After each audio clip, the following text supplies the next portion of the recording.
Hello दोस्तों, कैसे हो आप लोग। मैं हूं सचिन विश्वकर्मा और आपका बहुत बहुत स्वागत है हमारे YouTube channel Book of Fun पर। दोस्तों, आज के इस वीडियो में मैं आपको जो है परसेंटेज के नेक्स्ट लेवल के सवाल जो होते हैं उनको कैसे लगाते हैं वो मैं बताने वाला हूं। तो दोस्तों, इसके पहली वीडियो में मैंने आपको जो है प्रतिशत कमी और प्रतिशत वृद्धि पर आधारित सवाल को बताया हुआ है। बट दोस्तों, ये जो टाइप है इसमें जो है प्रतिशत कमी और वृद्धि दोनों पर आधारित सवाल कैसे कैसे प्रश्न में पूछे जाते हैं और उनको आसानी से कैसे हम सॉल्व कर सकते हैं, ये जो है इस वीडियो में मैं आपको जो है बताने वाला हूं। तो दोस्तों, ये जो पहला क्वेश्चन है इसमें पूछा गया है कि एक व्यक्ति की आय जो है 10% बढ़ी और फिर पुनः उसकी आय जो है 20% बढ़ गई। इस प्रकार व्यक्ति की आय में कुल कितने परसेंट की वृद्धि हुई है वो आपको बताना है। तो दोस्तों, इसमें जो है एक व्यक्ति जो है उसकी पहले 10% की आय बढ़ी, उसके बाद जो है पुनः 20% की आय बढ़ गई। अब याद रखो दोस्तों, दो बार जब आय बढ़ती है तो आपस में जो है हम ऐड कर लेते हैं। अब याद रखना आपको यह है कि अगर जो है बढ़ रही है, प्रतिशत में वृद्धि हुई है तो आप ऐड करेंगे, और अगर जो है कमी हुई है तो आपको माइनस करना है। जैसे यहां पर देखो, एक व्यक्ति की जो है आय 10% बढ़ी, फिर पुनः जो है 20% बढ़ी। तो दोस्तों जो है 10 प्लस 20, 10 प्लस 20 यानी कि जो दोनों प्रतिशत हैं उनको आपको ऐड कर लेना है। लेकिन याद रहे, जब बढ़ी हो तभी ऐड करना है। अब दोस्तों यहां पर प्लस पहला प्रतिशत और दूसरा प्रतिशत का मल्टीप्लाई यानी कि गुणा, तो पहला प्रतिशत और दूसरा प्रतिशत बटे 100।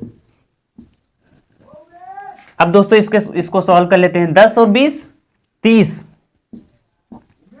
और प्लस 10 गुणे 20 200 बटे 100। 2 जीरो से 2 जीरो कैंसिल, बराबर 30 प्लस 2 कितना आएगा 32%। अब दोस्तों, इस सवाल में जो ऑप्शन यहां पे दिए हुए हैं इनमें कहीं पे 32% दिखाई पड़ रहा है आपको, ये पहला वाला ऑप्शन दोस्तों, यही वाला जो है आपका सही हो जाएगा। अब दोस्तों, इसमें समझने वाली बात यह है कि अगर प्रतिशत वृद्धि हुई है लगातार या वृद्धि हुई है तो वहां पर प्लस का साइन रखेंगे, बट अगर कमी हो रही है तो फिर वहां पर हम माइनस का चिन्ह के साथ जो है एक प्रतिशत जो दिए हैं उनको लिखेंगे। तो दोस्तों चलते हैं अब नेक्स्ट सवाल में। इसमें आपको जो है आसानी से बिल्कुल अच्छी तरीके से क्लियर हो जाएगा। यह है दोस्तों दूसरा प्रश्न। इसमें पूछा है कि मोहन ने अपना पहले 15% व्यय घटाया, फिर पुनः 5% घटाया। इस प्रकार कुल उसके व्यय में कितने प्रतिशत व्यय घटाया गया। अब दोस्तों इसमें देखिए, इसमें जो है वृद्धि नहीं है, वृद्धि नहीं हुई है, इसमें क्या है, इसमें घटाया गया है कि मोहन ने अपना व्यय पहले 15% घटाया, फिर पुनः 5% घटाया। इस प्रकार उसके व्यय में कुल कितने प्रतिशत की कमी हुई, ये दोस्तों आपको इसमें बताना है। और दोस्तों ये इसमें 4 ऑप्शन दिए हुए हैं। पहला ऑप्शन है 19 सही 1/4, फिर दूसरा है 19 सही 1/5% की कमी, यह सी वाला ऑप्शन है 18% की कमी, या लास्ट वाला 19% की कमी। आप दोस्तों इसमें देखिए, इसमें कमी हुई है 15% की कमी और फिर 5% की कमी।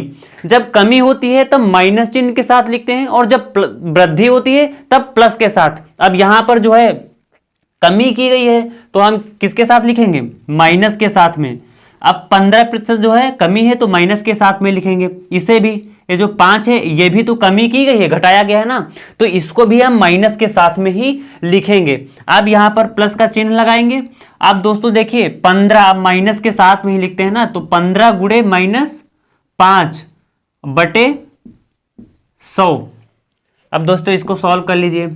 15 माइनस का और माइनस का 5 कितना हो जाएगा, माइनस का 20, प्लस अब यहां पर माइनस और माइनस की गुणा क्या होती है, प्लस होती है, और फिर 15 पचे 75,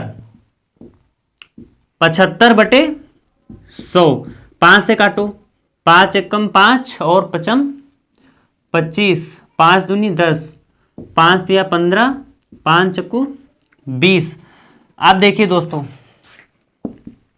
माइनस का 20 और प्लस का कितना आएगा 3/4। एलसीएम लेंगे, इसमें यहां पर 1 है, तिरछी मल्टीप्लाई, तो 20 चक्कू 80 माइनस का, और प्लस का 3 एकम 3, और सामने सामने की गुणा 4 एकम 4। अब देखिए दोस्तों यहां पर 80 में से 3 माइनस का 80 है, प्लस का 3 जोड़ेंगे कितना आएगा, तो यहां पर आ जाएगा माइनस का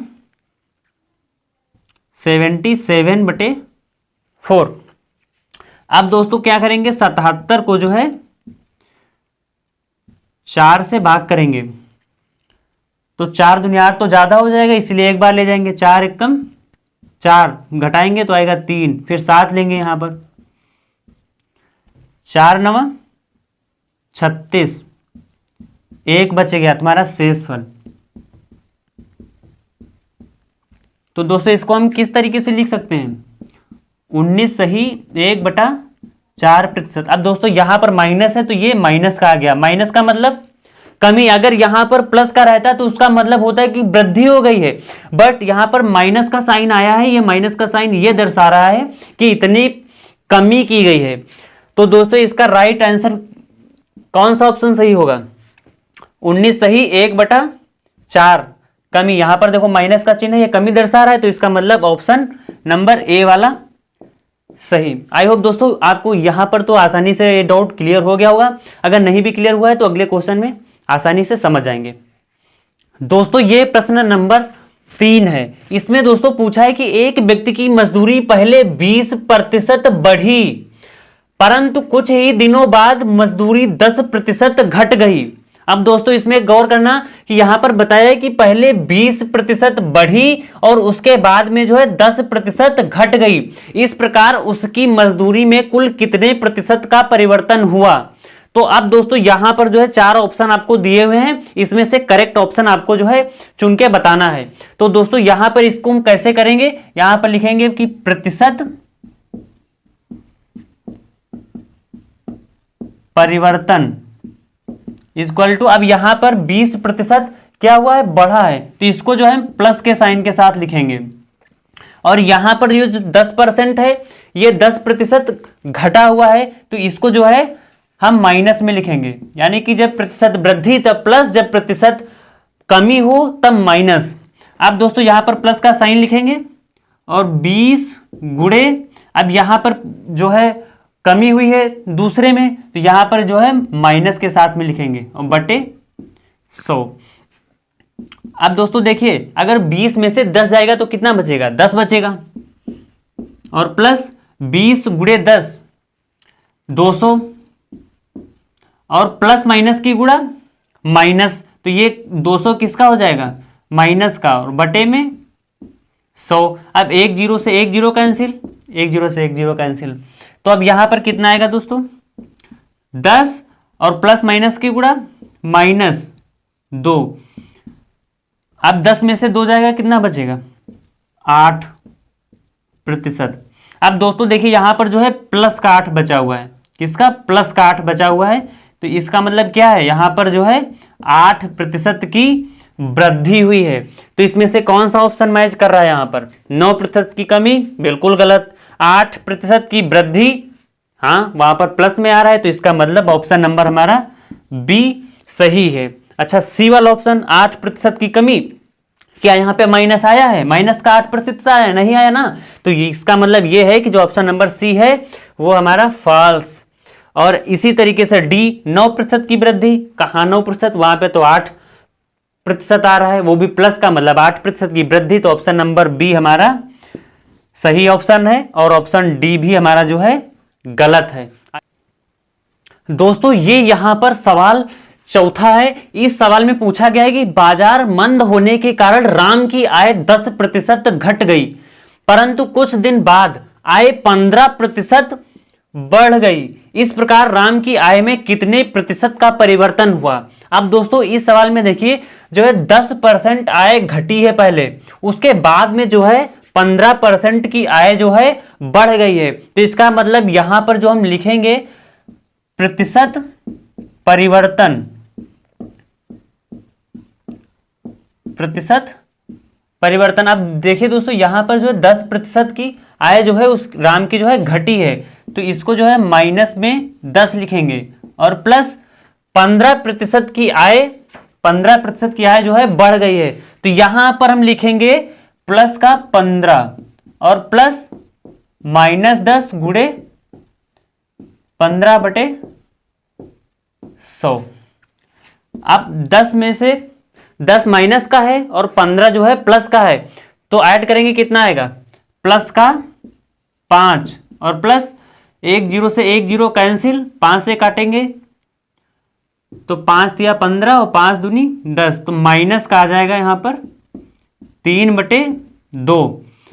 अब इक्वल टू कितना होएगा, 5 प्लस माइनस की गुणा माइनस 3/2। अब एलसीएम लेंगे यहां पर, तिरछी मल्टीप्लाई, तो 2 पंचे 10 और माइनस का 3 एकम 3 और सामने सामने की गुणा, फिर 2 एकम 2। अब देखिए यहां पर 10 में से 3 जाएगा, कितना बचेगा, 7/2। अब 7/2 को अगर भाग करेंगे तो कितने बार में जाएगा, 2 तिया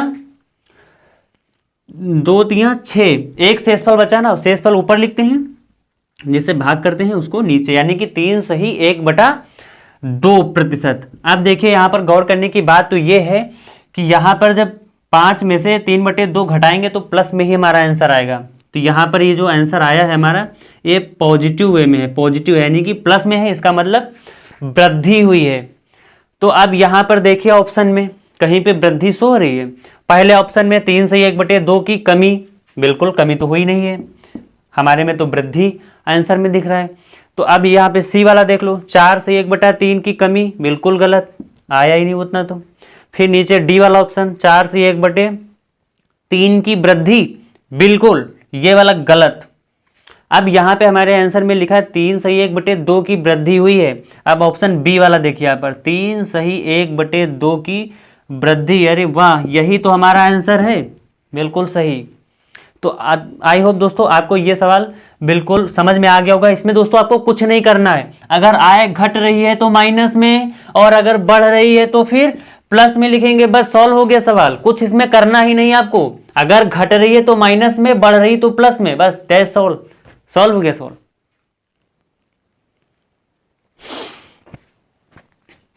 अब दोस्तों ये सवाल है 5वां, इसमें पूछा है कि एक कारखाने में पहले 25% की वृद्धि हुई, परंतु कुछ दिनों बाद उत्पादन में 15% कम हो गया। अब दोस्तों देखिए इसमें जो है एक कारखाने में पहले 25% की वृद्धि हुई है और पुनः फिर बाद में जो है 15% कम हो गया है उत्पादन उसका। तो इसमें जो 25 किसका होएगा, प्लस का, और फिर 15% कम हो गया उत्पादन, तो 15 माइनस का प्लस 25 गुणे माइनस 15/100, ये क्या है, उत्पादन में कमी या वृद्धि। अब इक्वल टू 25 में से 15 जाएगा, कितना बचेगा, 10, वो भी किसका, प्लस का, और प्लस 25 गुणे 15। अब 25 को काटेंगे, 100 को 25 से काटेंगे, कितनी बार में जाएगा, 4 बार में। तो अब देखो यहां पर माइनस का 15/4 बराबर 10 प्लस, सॉरी प्लस नहीं होएगा यहां पर, प्लस माइनस की गुणा करेंगे यहां पर, प्लस माइनस की गुणा, तो आएगा यहां पर माइनस 15/4। अब यहां पर एलसीएम लो, तिरछी मल्टीप्लाई, 4 दहम 40 और माइनस 15 एकम 15/4 बराबर, अब 40 में से 15 जाएगा, कितना बचेगा, 25/4। अब देखो यहां पर ये जो आंसर आ रहा है हमारा प्लस में आ रहा है, 25/4%, यानी कि जो है 25/4% की यहां पर वृद्धि हो रही है। भले जो है उत्पादन पहले 25% बढ़ा है, फिर 15% जो है यहाँ पे कम हो गया है, तो जो है यहाँ पर क्या हो रहा है, तब भी जो है 25/4% की हमारी वृद्धि है। तो यहाँ पर कौन सा ऑप्शन हमारा सही हो रहा है, ए वाला, क्योंकि यहाँ पर बी में 3% की कमी, सी में 4% की वृद्धि, फिर डी में 6% की कमी, इतना तो आंसर हमारा आ ही नहीं रहा। इसका मतलब ये तीनों गलत हैं, हमारा ऑप्शन नंबर पहला सही है। अब दोस्तों लास्ट क्वेश्चन है, उसको आप खुद से करना, उसके बाद मैं आपको उस सवाल को बता दूंगा अगर नहीं होगा तो।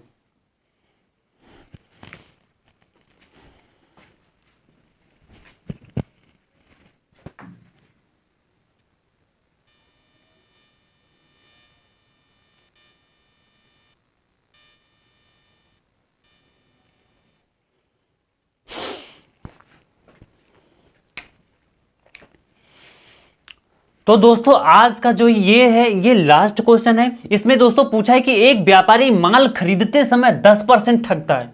ओह माय गॉड, एक व्यापारी माल खरीदते समय 10% ठगता है और बेचते समय जो है 5% ठगता है। वाह, ये तो ठगी का व्यापारी है भाई। अब देखो, एक व्यापारी है दोस्तों जो क्या करता है, जब सामान खरीदने जाता है तब 10% का ठग होता है और उसके बाद जब वो माल बेचता है तब पुनः फिर 5% और ठग लेता है उस सौदे पे। अब दोस्तों इस प्रकार उसको कुल कितना लाभ हुआ, ये जो है इस सवाल में पूछा है दोस्तों। तो चलो दोस्तों उसको लाभ जो है ज्ञात करते हैं। तो दोस्तों यहां पर लिखते हैं कि प्रतिशत लाभ। अब दोस्तों जब ठगता ही है तो लाभ तो होगा उसको, है ना। अब जब तुम ठगोगे तो लाभ तो तुमको क्यों नहीं मिलेगा, लाभ मिलेगा भाई। तो यहाँ पर पहले 10% का ठगा, यानी कि 10% कमा लिया उसने वहीं पे, तो वो जो 10% होगा वो वृद्धि होगा ना, वो वृद्धि होगा तो उसको प्लस में लिखेंगे। और फिर प्लस यहाँ पर जब 5% का ठगेगा तो उसमें भी समझ लो 5% की उसने वृद्धि कर ली, तो यहाँ पर प्लस का भी 5 लिखेंगे। तो प्लस 10 गुणे 5/100। अब दोस्तों 10 प्लस 5 15, और प्लस यहाँ पे 1 0 से 1 0 कैंसिल, और 5 से 10 को काटेंगे तो 5 दूनी 10, 1/2 आ जाएगा। अब दोस्तों यहाँ पर एलसीएम लेंगे तो 15 दूनी 30, और 1 एकम 1, और फिर सामने सामने की गुणा 2 एकम 2, तो 31 सही नहीं, 31/2 यहाँ पर जो है आंसर आ जाएगा। बट यहाँ पे जो हमारे ऑप्शन दिए हुए हैं वो सही में देंगे, 16 सही 1/3, 15 सही 1/2। तो इसके लिए जो है हमें यहाँ पर भाग भी करना पड़ेगा। 31 को 2 से भाग देंगे तो कितना आएगा, 2 एकम 2, घटाएंगे 1 बचेगा, फिर 1 उतारेंगे नीचे, 2 पंचे 10 1। अब इसको कैसे लिखेंगे, ये जो भाग फल आता है वो सही में लिख देते हैं और जो शेष फल आता है उसको ऊपर, और जो जिससे भाग देते हैं उसको नीचे, यानी कि 15 सही 1/2% का व्यापारी को लाभ होगा। 15 सही 1/2 का उस व्यापारी को जो है लाभ हो रहा है। अब दोस्तों ठगोगे तो लाभ तो होगा ही। तो इसमें से कौन सा ऑप्शन दोस्तों सही है इसमें से, अब पहला वाला 16 सही 1/3 बिल्कुल गलत। बी वाला ऑप्शन 15 सही 1/2% का लाभ है, बिल्कुल सही। ऑप्शन नंबर बी वाला सही। अब सी डी ये तो गलत है, 13 सही 1/5 और 14% आ ही नहीं रहा, तो कहां से सही होगा ना।